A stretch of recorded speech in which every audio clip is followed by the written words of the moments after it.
morning, good afternoon, good evening, good night. Welcome to Waves of 10. The topic for this winter season is short stories. So let's jump right into it. The title for this second episode in short stories is Best Listener. So here we go. Oh Lord, Jenny prayed.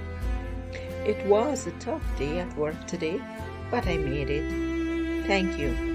The fall season will end soon. Nevertheless, the weather was behaving as though winter had arrived in the past 3 days. However, tonight, it felt like she was in the right season. Yes, the fall season. And it brought an involuntary smile to her face. She was walking on the pedestrian pathway of a bridge. The bridge hovered over a frequently used river. Chris, her husband, loved this season, and every year he would help her decorate their 2-bedroom apartment in the fall theme. Well, it was more like she who helped him, because she didn't think she had an ounce of decorating style in her bones. Well, at least that's what she thought. But Chris always gave her more than enough credit, even though she didn't believe she deserved any. Oh, she loved that man and missed him terribly. Even on his deathbed 3 years ago, he was crediting her for how brave and strong she was being. Unfortunately, she did not feel brave or strong. She wanted to die with him. But their son needed her, and she was going to be there for him. A few people were behind her and immediately ahead of her on the pathway.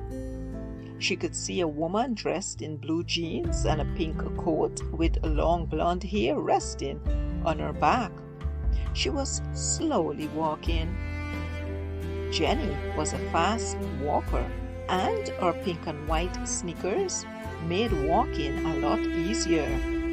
She quickly caught up with the woman, and she was about to overtake her when she heard a sob escape from her. Immediately, she turned to find the woman's face, but she immediately turned her face away from her view. Jenny continued to walk, but slower, and she heard the woman sniffle. It's fall, she thought. Many people catch a cold during this time. However, they don't catch sobs, right? Right. Are you okay? She asked, slowing her steps and looking back at her. The woman looked across at her, and her look quickly became a stare, and Jenny grew uncomfortable under it. Then the woman suddenly shook her head as if trying to clear her mind, then said, I'm fine, thank you. She spoke in a sing-song way, and she smiled briefly. Julie nodded and looked away from her. Then, after a few seconds, she turned back to her and said, My 8-year-old son thinks that I'm the best listener in the entire world. If you have a son? The woman asked in surprise. Yes, and he's the best. Really? She asked again, surprised. Yes. Hey, there's a cafe not too far from here. Do you want to grab a bite to eat? But what about your son? Won't he be expecting you home soon? Not tonight, because he's spending the weekend at his grandparents'. Oh, that's great, the woman said, a lot more excited than Jenny thought was merited. Jenny smiled. The cafe? She asked as they reached the end of the pathway. Yes, sure.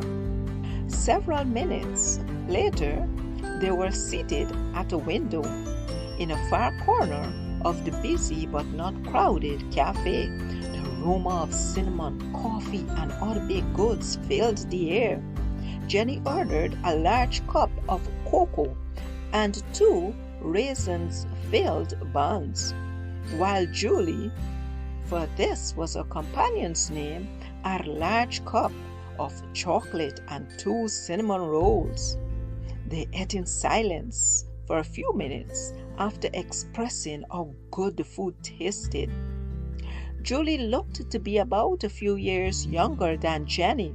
There was a roundness to her face that Jenny thought she recognized, but was not sure. "What's the matter? What's wrong?" Jenny asked quietly. Julie sighed and slowly put down the flower cup.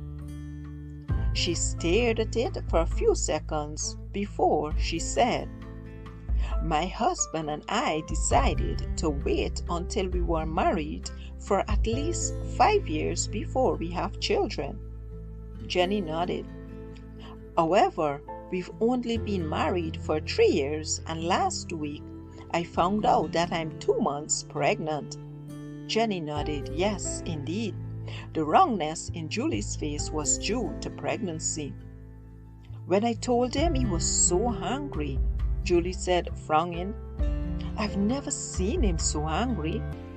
And to be honest with you, it scares me. He scares me." Julie rubbed her hands as if trying to warm herself. She then picked up her hot cup of chocolate and drank some. "He blames me and not both of us for the pregnancy," Julie said over the cup's rim. "Okay," Jenny said.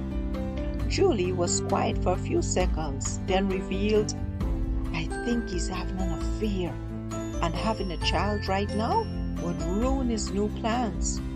"Oh," Jenny said, "I'm not 100% sure about the affair, but I'm pretty sure about it. I love my husband, but I'm not a woman who can stay with a cheater."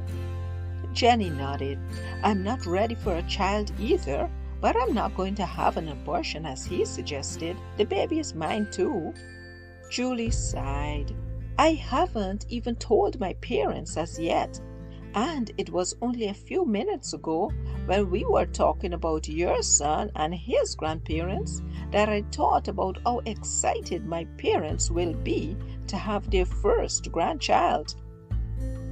"That it's okay for me to say congrats to you?" She nodded. "Congratulations on your pregnancy."